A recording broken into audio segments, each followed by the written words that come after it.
Viewers कैसे हैं? उम्मीद है कि आप सब अच्छे होंगे। आपका एक बार फिर से स्वागत है all people environment and development की पीवाईक्यू सीरीज में, जो अभी हमने नई शुरू की है। इसके अभी सिर्फ 10 क्वेश्चन किए हैं अभी हमने। फर्स्ट वीडियो में हमने बताया था कि जो पीपल एनवायरनमेंट एंड डेवलपमेंट की यूनिट है वो हम नई नई स्टार्ट कर रहे हैं। तो 2004 से लेकर के 2026 तक जितने भी पीवाईक्यूज आए हैं पीईडी वाली यूनिट में, वो सारे के सारे हम कवर करेंगे। UGC net JRF paper one की जो दूसरी यूनिट्स हैं, रिसर्च एप्टीट्यूड हो गई, टीचिंग एप्टीट्यूड, और जो हमारी आईसीटी की है, और इसके अलावा जो मैथमेटिकल रीजनिंग के साथ साथ कम्युनिकेशन की, तो अराउंड 6 यूनिट्स हम कवर कर रहे हैं यहाँ पर। रिसर्च के हमने अराउंड 330 क्वेश्चंस कर लिए हैं, टीचिंग एप्टीट्यूड के अराउंड 300, और आईसीटी के अभी हमने शायद 20 क्वेश्चंस करे हैं, और एमआर के भी 80 क्वेश्चंस करे हैं, और कम्युनिकेशन के 250 क्वेश्चंस कर लिए। तो आप जा करके हमारी प्ले लिस्ट चेक कर लेना, वहां से आपको देखने को मिल जाएगा। तो चैनल को सब्सक्राइब कर लें ताकि जब भी हम वीडियो अपलोड करें तो आपको नोटिफिकेशन मिल जाए। देखते हैं हमारा पहला question, which is the smallest north east state in India. तो इसमें हमें बताना है कि कौन सा smallest north east state India में कौन सा है। त्रिपुरा, मेघालय, मिजोरम। अब देखिए इसमें ये मेंशन है कि एरिया या पॉपुलेशन के हिसाब से, तो हम ये मान के चलते हैं कि ये जो हमारा क्वेश्चन, इसमें एनटीए ने जो आंसर की दी थी तो वो एरिया के हिसाब से दी थी। तो देखते हैं त्रिपुरा, मेघालय, मिजोरम, मणिपुर। तो गाइस इसका जो राइट आंसर है वो है त्रिपुरा। त्रिपुरा जो एरिया के हिसाब से जो सबसे छोटा है इनमें से। देखिए त्रिपुरा की जो बाउंड वो है, एरिया है लगभग 10,486 स्क्वायर किलोमीटर, और जो हमारा मणिपुर है वो अराउंड 22,327 स्क्वायर किलोमीटर है, और जो मेघालय है वो 22,429, और जो हमारा मिजोरम है वो अराउंड 21,081 स्क्वायर किलोमीटर है। तो सबसे छोटा हमारा जो है वो त्रिपुरा है। आप यहाँ पे देख सकते हैं इंडिया के स्टेट में। देखिए यहाँ पे जो नॉर्थ ईस्ट स्टेट में, यहाँ पे जो नॉर्थ ईस्ट स्टेट्स में जो इंडिया, जो हमारा त्रिपुरा है, वहाँ पे आप देख लीजिए त्रिपुरा किस तरफ है। ये देखिए त्रिपुरा यहाँ पे है, तो ये सबसे छोटा है हमारे मिजोरम, मणिपुर और Meghalaya.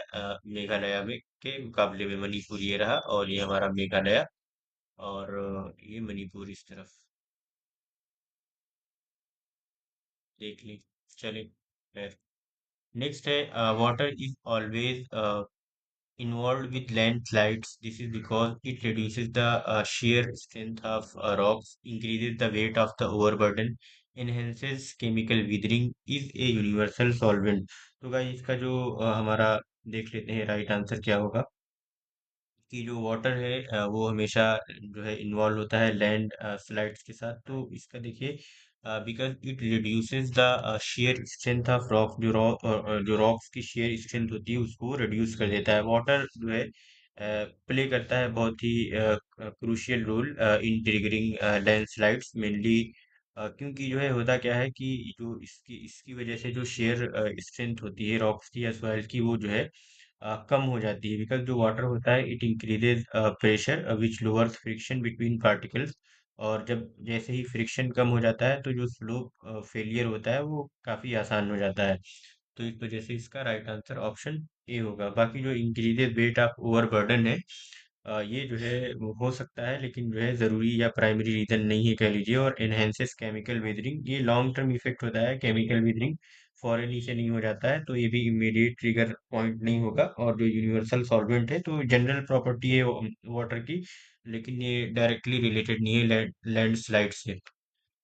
Bitumen is obtained from forests and plants, kerosene, crude oil या अंडरग्राउंड माइट। देखिए बिटुमेन है जो, इसको हम हिंदी में डामर भी कहते हैं।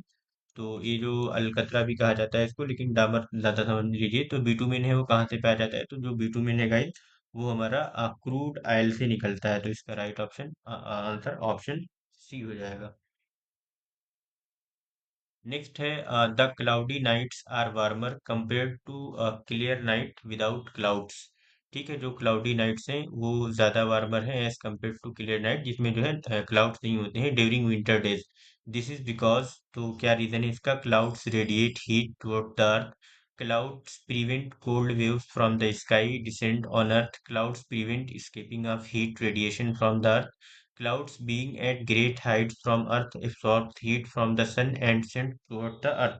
तो गाइस देखते हैं इसका जो राइट आंसर है वो है clouds prevent escaping of heat radiation from the earth। क्यों होता है ऐसा, क्योंकि जो ड्यूरिंग विंटर नाइट्स जो अर्थ होती है loses heat through long wave या कह लीजिए टेरिस्टेरियल रेडिएशन से। तो clouds act like a blanket, they absorb ongoing long wave radiation from the earth, और जो फिर उसके बाद then radiate part of it back toward the surface. तो रिजल्ट इसका ये निकल के आता है कि लेस हीट लॉस होता है और जो नाइट्स होती हैं वो थोड़ी सी वार्मर रहती हैं। नेक्स्ट है Tamil Nadu coastal belt has drinking water shortage due to high evaporation, sea water flooding due to tsunami, over exploitation of ground water by tubewells, seepage of sea water. तो गाइस इसका जो राइट आंसर है वो है option D, seepage of sea water. ऐसा क्यों होता है? क्योंकि जो तमिलनाडु की जो कोस्टल बेल्ट है ये फेस करती है कई बार ड्रिंकिंग वाटर शॉर्टेज, मेनली इस वजह से कि जो इसमें सी वाटर इंट्रूजन होता है, या कह लीजिए ये सी पेज है, वो फ्रेश वाटर में जाकर के मिल जाता है। ऐसे इसलिए कैसे होता है, देखिए जो excessive withdrawal of ground water होता है near the coast lowers the fresh water table. तो जो ये होता है इस चीज को अलाउ कर देता है कि जो हमारा सिलाइन सी वाटर टू सीप इनलैंड और ये कंटेमिनेटिंग वेल्थ एंड एक्वीफायर्स। तो जो इसका रिजल्ट निकल के आता है कि जो हमारा साल्टी वाटर हो जाता है पीने वाला पानी, तो इस वजह से ये इसको कह लीजिए सीपेज ऑफ सी वाटर की वजह से जो ड्रिंकिंग वाटर है की शॉर्टेज तमिलनाडु में पाई जाती है, क्योंकि जो समुद्री का पानी होता है वो जाकर के वाटर जो वाटर टेबल है उसमें मिक्स हो जाता है। नेक्स्ट है malaria is caused by bacterial infection, viral infection, parasitic infection या फंगल इन्फेक्शन। तो गाइस इसका जो राइट आंसर है वो है पैरासिटिक इन्फेक्शन। जो मलेरिया है it caused by parasitic of genus कह लीजिए, which are transmitted to humans through the bite of an infected female anopheles mosquito. तो जो फीमेल मॉस्किटो होती है उसके काट लेने की वजह से आपका कई बार मलेरिया हो जाता है। नेक्स्ट है, अच्छा ये देख लीजिए, ये जो बैक्टीरियल इन्फेक्शन है ये जो है बैक्टीरियल इन्फेक्शन की वजह से कोलरा या टीबी होती है, ये मैंने आपके लिए एडिशनली ऐड कर दिया है।